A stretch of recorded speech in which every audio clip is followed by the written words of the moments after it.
You might hate paying taxes, but would you ever go to war over it? Back in 1773, British subjects living in America did, and it all started over the humble cup of tea.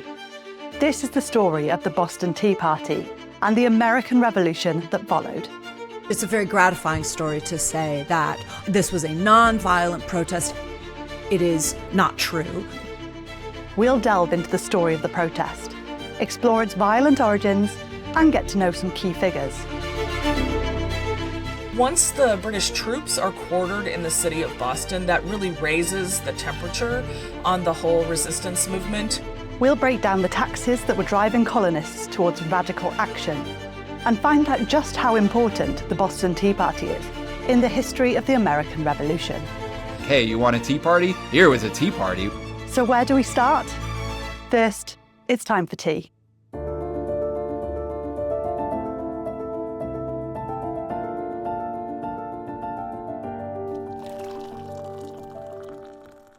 To understand why tea became such a flashpoint, we need to go back to May 1773, when the British Parliament passed the Tea Act.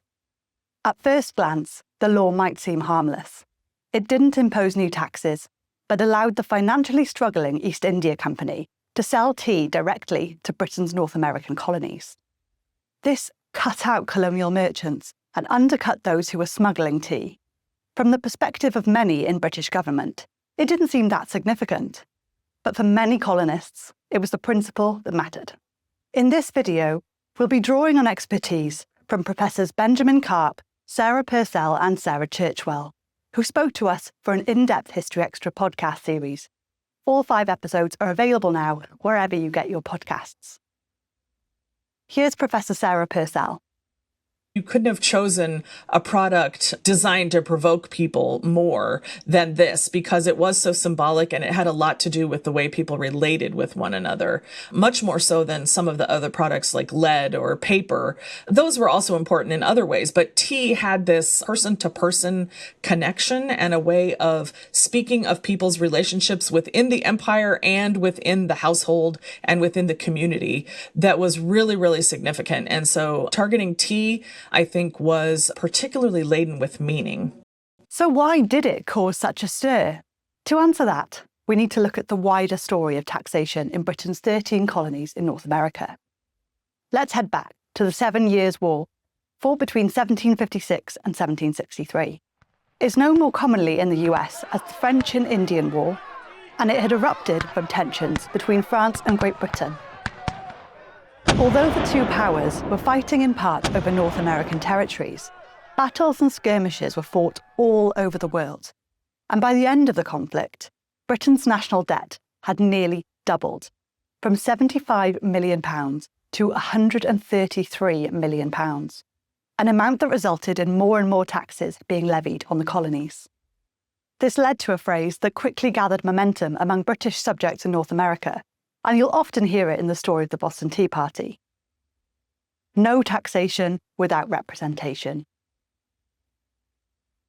By the late 1760s, this issue of taxation without representation was a unifying issue that led to different forms of protest and action, from Boston to New York. One tax that attracted special anger was the 1765 Stamp Act, which imposed a levy on almost every piece of printed paper used in the colonies, from pamphlets to playing cards.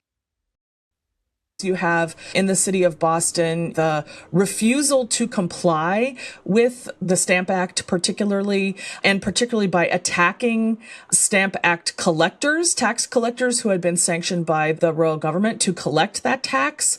There is a whole spectrum of, we would think of as kind of cross-class organization, as well as targeting tax collectors, just the refusal to go along with taxes, and protests that are quite politicized. So the creation of something in Boston called the Liberty Tree, which is a specific location in town where there is a tree that is seen as the spot for protest and is often the place where, for instance, Stamp Act collectors are hung in effigy. These protests wreaked havoc on British trade, and the Stamp Act was eventually repealed by Parliament on the 18th of March 1766.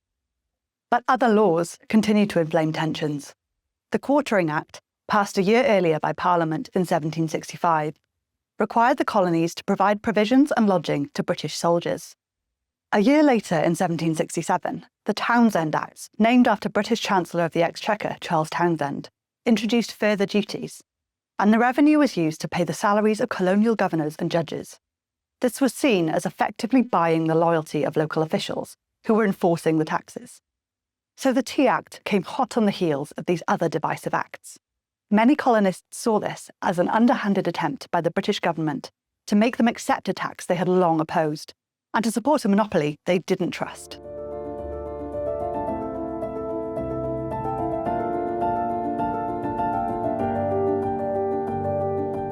Let's pause on the story of tea and taxes for just a moment and find out why Boston is so important. Amid the rising protests across British North America, the colony of Massachusetts, and the city of Boston in particular, was getting a reputation as a bit of a troublemaker. In response to the Townshend Acts, an emerging group calling themselves the Sons of Liberty had tried to establish boycotts across the colonies, and local leaders in Boston, such as Samuel Adams and John Hancock, remember those names, were wary of further encroachment on their liberties. Here's where things turn a bit darker. While the Boston Tea Party is widely regarded as a peaceful protest, there's a violent side to the story. In enforcing these boycotts, some stamp tax agents were burned in effigy. There were violent scuffles between British troops and colonists, and figures of British authority were targeted by mobs, with houses burned to the ground. Another tactic adopted by the Sons of Liberty was the painful, humiliating punishment of tarring and feathering. The victims, usually a customs official or someone who had broken a boycott, were brushed with hot pine tar, a sticky substance used for sealing ship sails and hulls.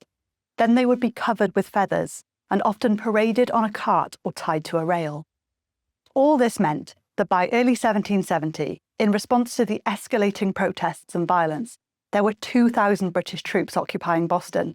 That's a city with a population of 16,000 people. Here's how things came to a violent head on the 5th of March 1770, in an event known as the Boston Massacre.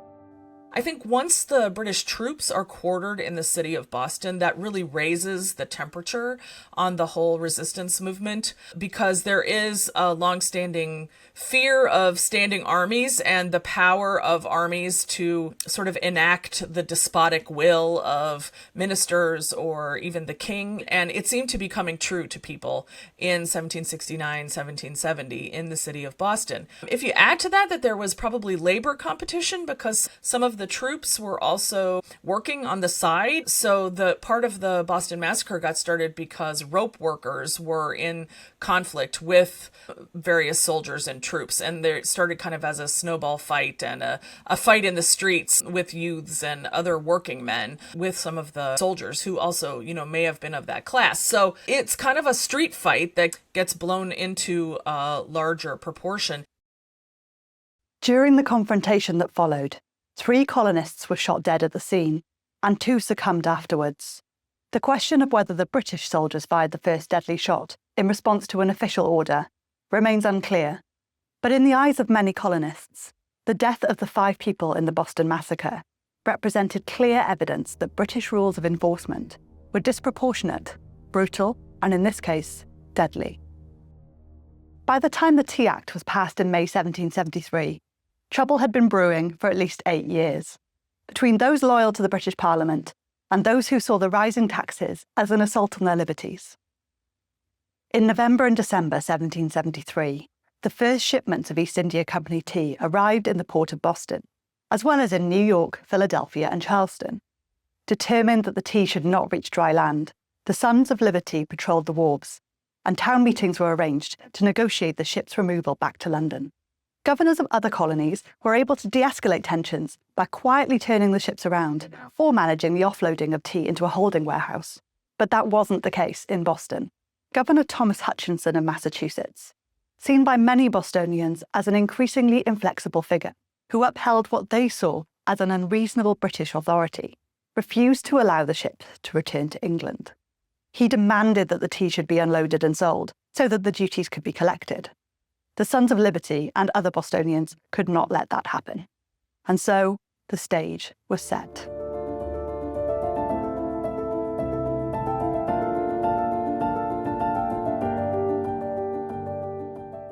All this brings us to the night of the 16th of December, 1773, when a group of Boston colonists took matters into their own hands.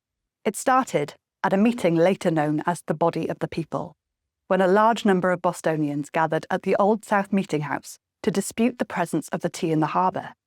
Once it became clear that Governor Hutchinson was determined that the tea should be unloaded, and there was no room for further debate, Samuel Adams, the prominent leader in the local government, and a member of the Sons of Liberty, stood and said, "This meeting can do no more to save this country." Here's Professor Benjamin Carp. The Bostonians felt that they had no other choice. If the tea couldn't be sent back to London, they definitely didn't want it to land. A few minutes later, you start to hear war whoops from the western end of the meeting house. Indian war cries, people shouting, "Boston Harbour a teapot tonight! Hurrah for Griffin's Wharf!" It's been much debated whether Adams' words were a cue for what followed. But whatever their intention, shortly afterwards, a crowd amassed and headed towards Griffin's Wharf, where the 3 East India Company ships, the Dartmouth, the Elinor, and the Beaver, were docked. A group of 100 or maybe 150, maybe even as many as 200 men, they split into 3 parties. A subset of them board the ships. Another group of them guard the wharves to make sure that there's no interference with what's about to happen. And over the next 2 or 3 hours, these 3 groups of men unload 340 chests of tea, chop them up, and dump the contents into the harbor. You might have spotted, when looking at some of the illustrations created of these events, some show the protesters dressed as Native Americans. Here's Sarah Churchwell. And they dressed themselves up as indigenous people, as they called Mohawks. And so it's basically the equivalent of blackface, literally blacking their faces and putting on feathers and stuff, to disguise their identities because they were about to destroy what was in fact about $1 million worth of tea in today's money. So this was hugely consequential and dangerous. So they dress up to evade identification, but they specifically chose to dress themselves up as indigenous people because a tradition had arisen in the colonies that kind of converged with older British traditions of misrule. And so the people that they called Indians were associated with this idea of misrule, a bit like Guy Fawkes Day or something, where you have the bonfire. It was a kind of symbolism that everybody would recognize as being about misrule and defiance and disobedience. United in defiance, they proceeded to dump 46 tons of the company's tea into Boston Harbour. Despite the violent tactics that had marred many of the protests that preceded it, this was an orderly protest rather than a menacing attack. Those involved took care not to touch any of the other goods on the ships, and the only violence that night was inflicted on one of their own, who was caught pocketing tea. There's even evidence there was a little merriment. One of the funny things about the Boston Tea Party is that when it happened, the tide was out, and so the water line was actually quite low. And once 46 tons of tea get dumped over the side of these boats, it begins to clump up above the water line, and so they actually have to send a number of apprentice boys out in a boat to be like, take some oars and whack at these piles so that it'll actually dissolve in the water and flow out to sea. Though the identities of many of those on board that night remained a secret for decades, one person mentioned as a participant is shoemaker George Roberts Twelves Hughes. Yes, it's quite a name. Who was reportedly also at the Boston Massacre in 1770. His presence draws a direct line between the perceived escalation in British authoritarian violence and the protest that night. It was reportedly Hughes who demanded the keys from the captain of the Dartmouth, and Hughes again who supervised the dumping. One member of Hughes's party later praised the shoemaker's leadership by declaring, "In the heat of conflict, the small man with the large name had been elevated from a poor shoemaker to Captain Hughes." During the protest, almost £10,000 worth of East India Company tea was dumped into Boston Harbour. If you want to understand the value of it today, Professor Carp provided a useful analogy, that a ton of tea was worth the same as Patriot Paul Revere's house in the North End of Boston. If we think of the cost of a middle-class house in a very dense part of a city, says Carp, and multiply that figure by 46, we can begin to get a sense of the value of the tea that was lost.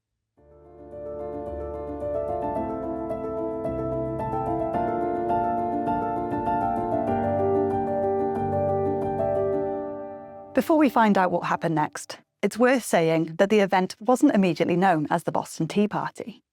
In the immediate aftermath, and for many years later, it was just called the destruction of the tea in Boston Harbour, a factual description, right? There's no notion of coming up with some cutesy label for American history students to later memorize, right? It's just the destruction of the tea in Boston Harbour. This was a thing that had happened. In fact, because it was so violent, it might not even be something we want to remember very well. It wasn't until the early 19th century that the phrase Boston Tea Party began to be used in print, and there are several possibilities for its meaning. The historian Alfred Young suggests that this may have either been an elite label to kind of whitewash the event, to say, oh, it was just the Boston Tea Party, it wasn't anything violent, no hint of mayhem here, or that it may have been an ironic send-up by working class audiences to be like, hey, you want a tea party? Here was a tea party, we destroyed all this tea, etc., etc. It doesn't acquire that multi-layered name until 50 years later, really. The events of the Boston Tea Party immediately sent shockwaves around the colonies and across the Atlantic. The die is cast, wrote Bostonian lawyer John Adams in a letter to fellow future patriot James Warren on the 17th of December. Last night, 3 cargoes of tea were emptied into the harbour. This is the grandest event which has ever yet happened since the controversy with Britain opened. Adams, who would soon become a leading patriot, and later served as the second president of the fledgling United States of America, did not underestimate the importance of the events at Griffin's Wharf the previous night. The people should Never rise without doing something to be remembered, something notable and striking. He noted in his diary the same day.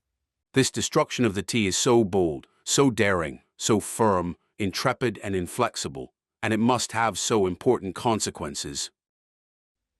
One of the myths about the Boston Tea Party is that it was such a galvanizing act of civil disobedience that it immediately inspired American colonists throughout the eastern seaboard to rally toward independence. But that's really not true. It is Parliament's reaction to the Boston Tea Party that will later galvanize a lot of Americans, because what Parliament does is it passes a series of what are called the coercive acts. Later on in textbooks, they'll be called the intolerable acts, but that's not what they were called at the time.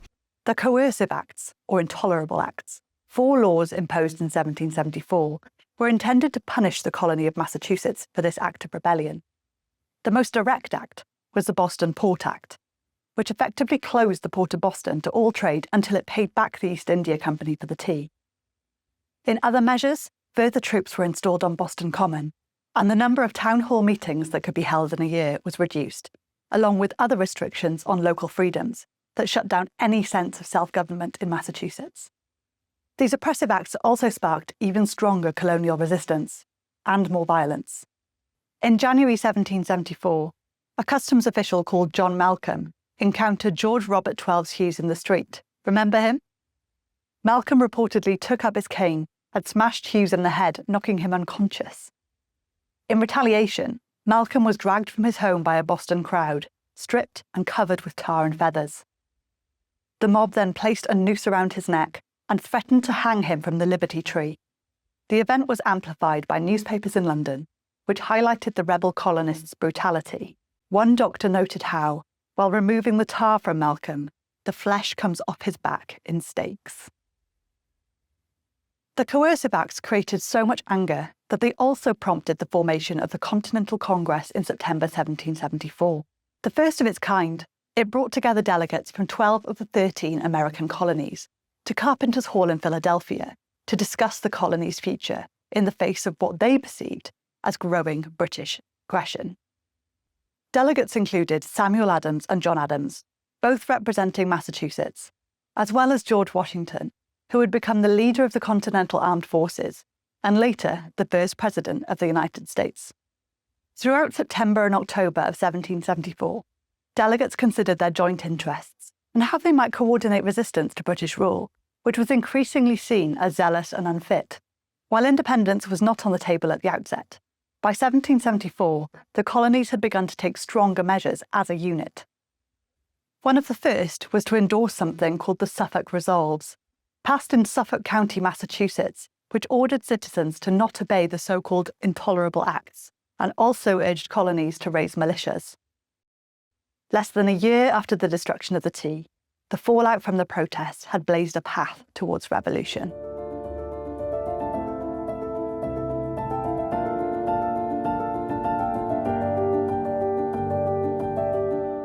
We've reached the final part of the story.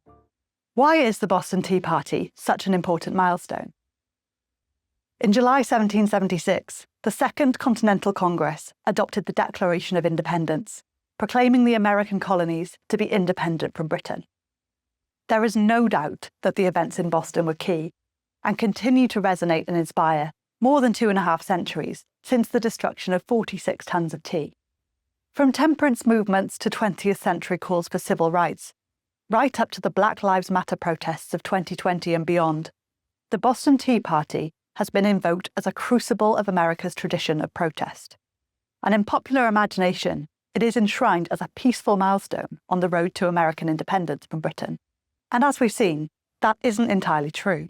It's a very gratifying story to say that this was a non-violent protest. All of the shots were fired by the Crown. The Boston people are completely innocent in all of this, and they were pushed to their ultimate point, and when they had no other recourse, they didn't harm a single human, but they boarded these ships and they only destroyed tea and they destroyed the property. So that's a nice story for people to tell themselves about their ancestors and about the origins of American independence. It is not true. No independence was ever gained without violence on both sides, and violence that could be objected to on both sides.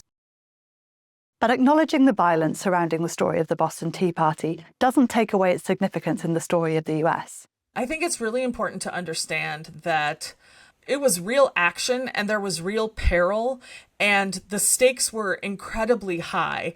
And I think one reason that it has lived in memory and the reason it had such incredible political consequences is that it really is an identifiable one day in history where people took a series of actions that were not necessarily sanctioned by law to oppose something that they believed was unjust, whether that is correct or not.